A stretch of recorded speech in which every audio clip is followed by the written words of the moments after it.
오늘 청년주일이고 이 시간은 청년부 헌신 예배를 드리는 시간인데, 솔로몬은 왕이 된 다음에도 하나님 앞에서 자기는 작은 아이라 출입할 줄을 모른다고 고백했습니다.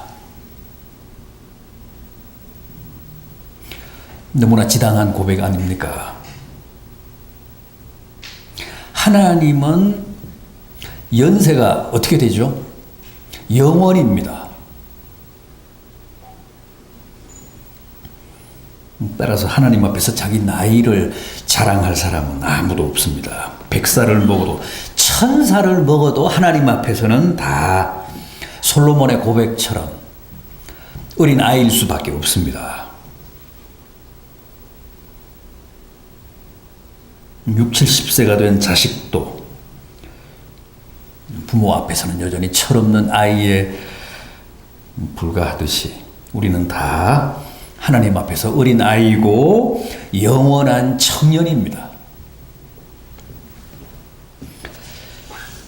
오늘 본문의 주인공이 세 사람인데, 사드락, 메삭, 아벳느고.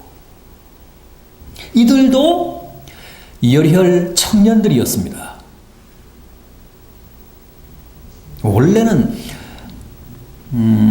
유다의 귀족 출신들인데, 귀족의 자제들인데, 다니엘과 함께 바벨론의 볼모로 잡혀온 청년 포로들이었잖아요.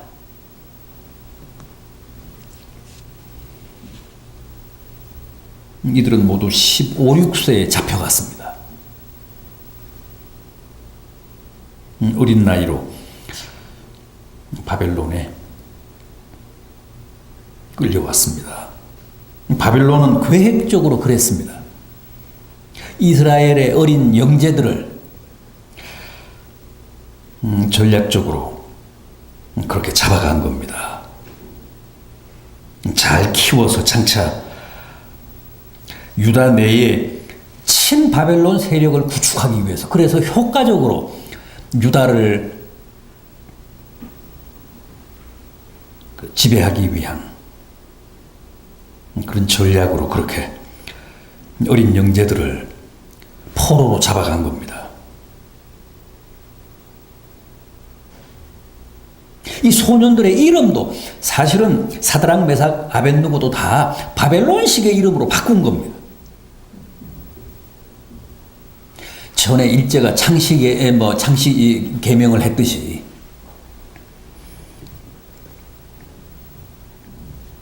그렇게 해서 강제로 바벨론 문화를 주입했습니다.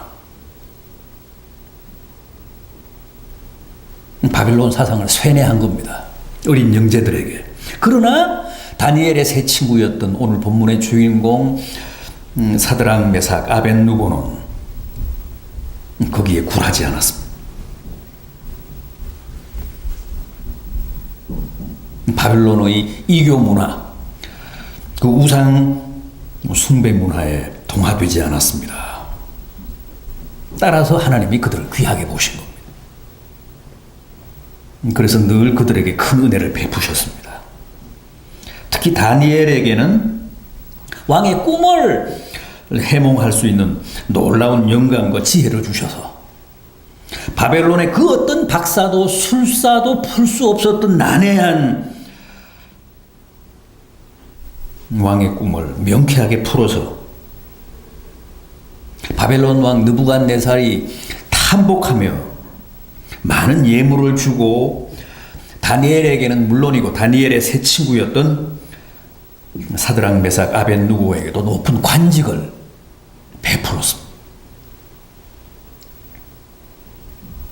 그러나 그들에게도 시련은 있었습니다.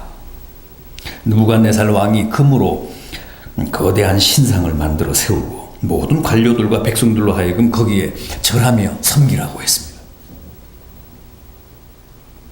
만약 왕이 세운 그 신상에 절하지 않는 자가 있으면 즉시 잡아다가 극렬하게 타는 풀무불에 던지겠다.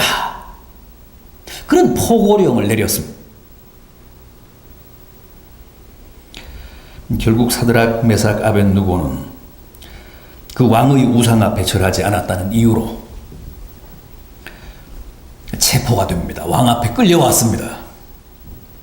왕은 대단히 진노하면서도 내심 그들에 대한 미련을 버리지 못해서 마지막으로 한번 기회를 줍니다. 본문 15절을 보면 이제라도 너희가 내가 만든 신상 앞에 엎드려 절하면 용서하겠다 그럽니다.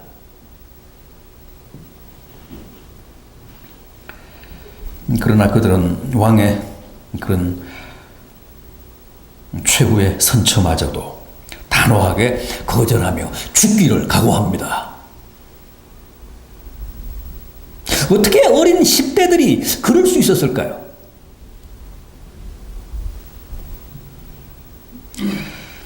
정말 생각할수록 불가사의합니다. 이게 동화가 아니고 창작이 아니고 역사인데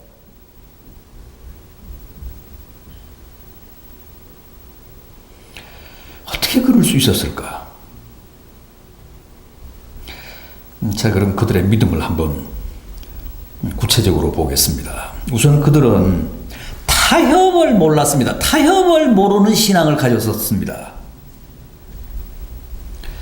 본문 14절 15절 말씀을 보면 느부갓네살 왕이 사드락과 메삭과 아벳느고를 신문하면서 이렇게 말합니다. 너희가 내 신을 섬기지 아니하며 내가 세운 금신상에 절하지 아니했다고 하니까 그게 사실이냐? 왕은 어떻게 해서라도 그들의 변명을 듣고 싶었던 겁니다. 그러면서 이제라도 너희가 신상에 절을 하면 내가 용서를 하겠다. 그러나 절하지 않으면 즉시 극렬하게 타는 풀무불에 던질 것이라고 합니다. 그런데 왕의 그런 회유와 위협에 그 새 청년이 뭐라고 답합니까? 가로되 느부갓네살 왕이여, 우리가 이 일에 대하여 당신에게 대답할 필요가 없나이다. 어쩌면 이렇게 당돌합니까? 왕이시여, 불에 타 죽을지언정 저희는 우상에게 절할 수가 없습니다. 이 문제에 관한 한은 절대 타협할 수 없나이다. 그런 뜻입니다.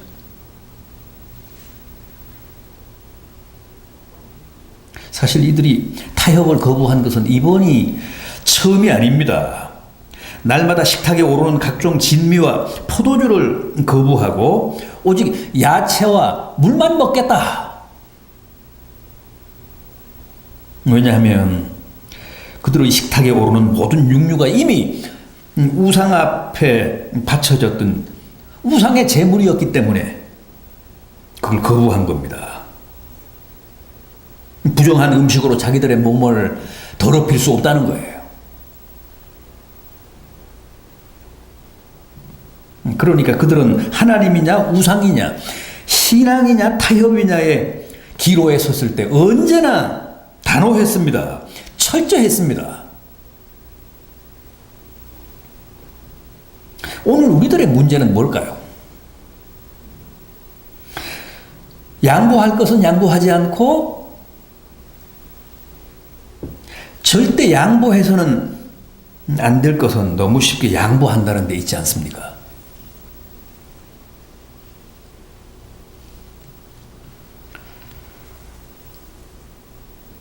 사드락과 메삭과 아벳느고는 이제라도 우상에게 절하면 살려주겠다는 왕을 향해서도 그런 말씀은 아예 하시지도 말라고 합니다.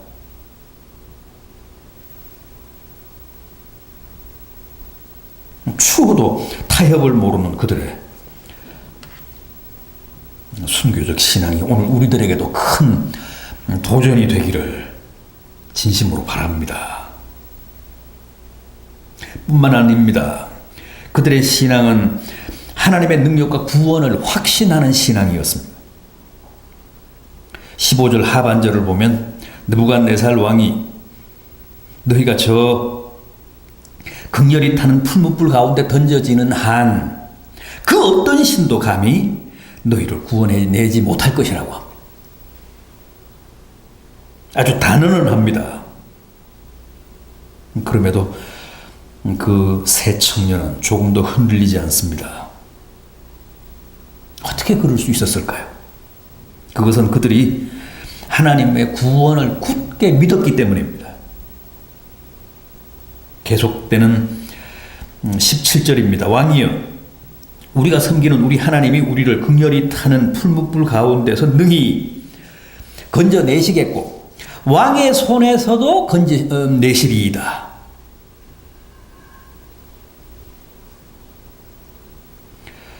왕은 어떤 신도 저 풀무불 속에서 너희를 건져내지 못할 것이라고 하는데 세 청년은 아닙니다. 우리가 섬기는 하나님은 능히 우리를 구원하시고도 남습니다. 그렇게 확신했던 겁니다. 정말 대단한, 정말 못 말리는 신앙이었습니다. 이런 믿음을 가진 자를 누가 굴복시킬 수 있었겠습니까?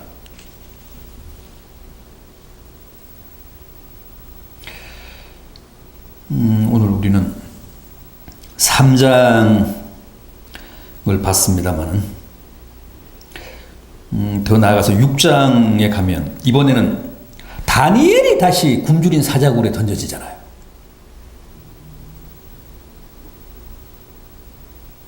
바벨론의 총리가 되어 왕의 총애를 한 몸에 받던 다니엘이 결국은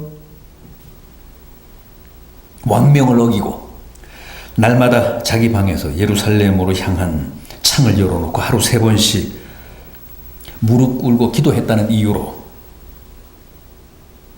극형에 처해졌습니다.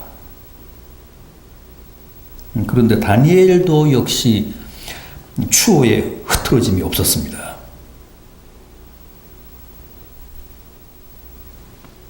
하나님이 당신의 천사를 보내사 굶주린 사자들의 입을 봉하실 줄 믿었기 때문이었습니다. 실제 그는 사자굴에서 아무런 탈 없이 되살아나왔습니다. 여러분, 우리가 믿는 하나님은 과거 사드락과 메삭과 아벳느고를 풀무불 가운데서 건져내신 분이십니다. 다니엘을 굶주린 사자굴에서 구해주신 하나님이십니다. 위기로 말하면, 시련으로 말하면 그보다 더 다급하고 더 절박한 상황은 아마 다시 없을 겁니다. 혹 지금 풀무불 같은 혹독한 시련을 겪고 계시는 분 계십니까? 혹 지금 사자굴에 던져진 듯한 모진 시험에 빠진 분 계십니까? 오늘 본문의 이 소년들처럼 하나님의 능력과 구원을 확신하십시오. 주님은 능히 그 절체절명의 위기에서 우리를 구하실 수 있는 분이십니다. 그런데 오늘 본문의 주인공인 사드락, 메삭, 아벳느고의 위대함은 거기서 끝나지 않습니다. 이들 신앙의 백미는 아직 남았습니다. 그게 뭡니까? 이들의 신앙은 무엇보다도 하나님의 뜻을 절대적으로 신뢰했다는 겁니다.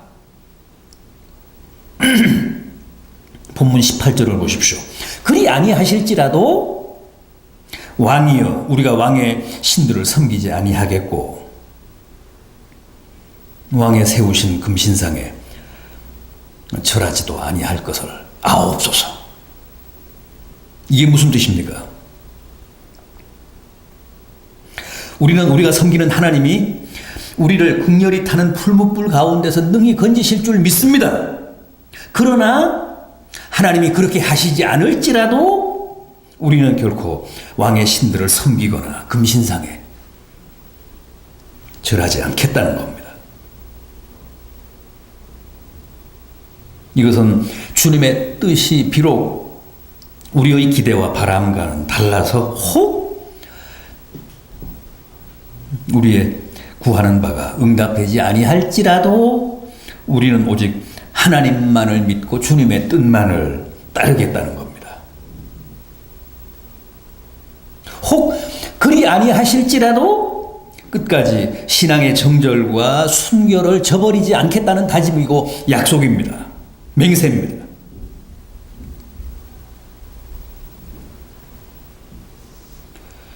주님은 요한복음 6장 26절 이하에서 이렇게 말씀하셨습니다. 너희가 나를 찾는 것은 떡을 먹고 배부른 까닭이로다. 어떻습니까?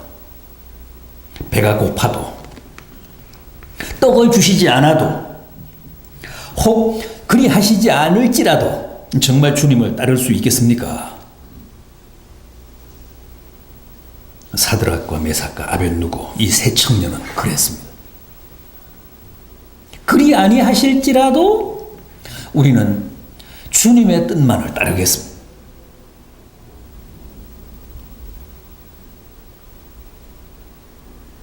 아무리 살고 싶고 피하고 싶어도 그게 주님의 뜻이 아니라면 저 타오르는 풀무불 속에서 기꺼이 산화되겠다는 거예요.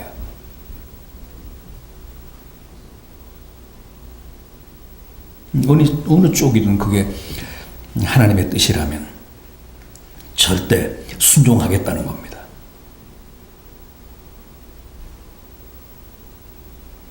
그게 하나님의 뜻인 줄 뻔히 알면서도 힘들고 돈이 들고 아픔이 따르고 희생하고 시간을 바쳐야 한다는 이유로 무참하게 하나님의 뜻을 외면하는 그런 짓은 안 하겠다는 거죠.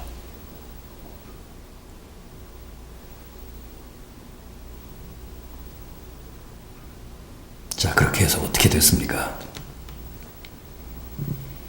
느부갓네살 왕의 진노가 극에 달합니다. 그래서 풀무불을 평소보다 7배나 더 뜨겁게 한 후에 결국은 그 세 청년을 거기에 던집니다. 그 열기가 얼마나 대단했던지 세 청년을 풀무불에 밀어넣던 집행관이 다 죽었습니다. 그런데 어떤 일이 벌어졌습니까? 놀랍게도 그들은 불타지 않았습니다. 뿐만 아니라 분명히 세 사람을 풀무불에 던졌는데 불 속에서 움직이는 것은 셋이 아니라 넷이었다는 겁니다. 다른 하나는 누구였습니까? 느부갓네살 왕이 그 다른 하나를 신의 아들이었다고 하잖아요. 본문 25절을 하반절을 보면 그 넷째의 모양은 신들의 아들과 같도다.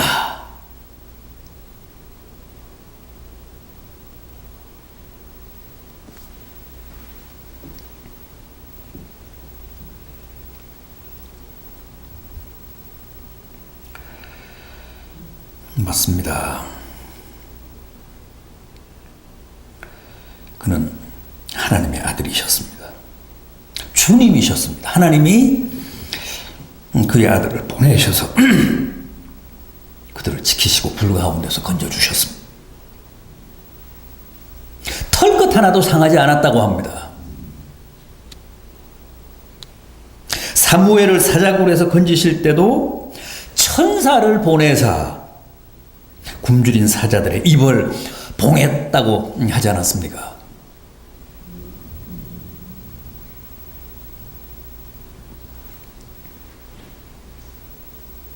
이 본문 마지막 절인 30절을 보면 왕이 드디어 사드락과 메삭과 아벳누고를 바벨론 지방에서 더욱 높이니라 그랬습니다.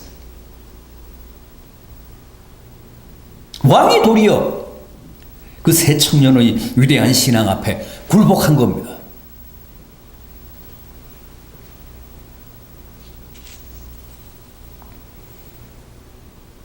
청년부 회원 여러분, 그리고 성도 여러분, 이 사드락과 메삭과 아벳노고의 신앙을 기억합시다. 본받읍시다. 이 새 청년의 신앙을 계승합시다. 그래서 바벨론 같은 세상, 바벨론 같은 이 시대를 보란 듯이 믿음으로 이기는 청년들 그리고 성도들 되시기를 진심으로 기원합니다. 기도하시겠습니다.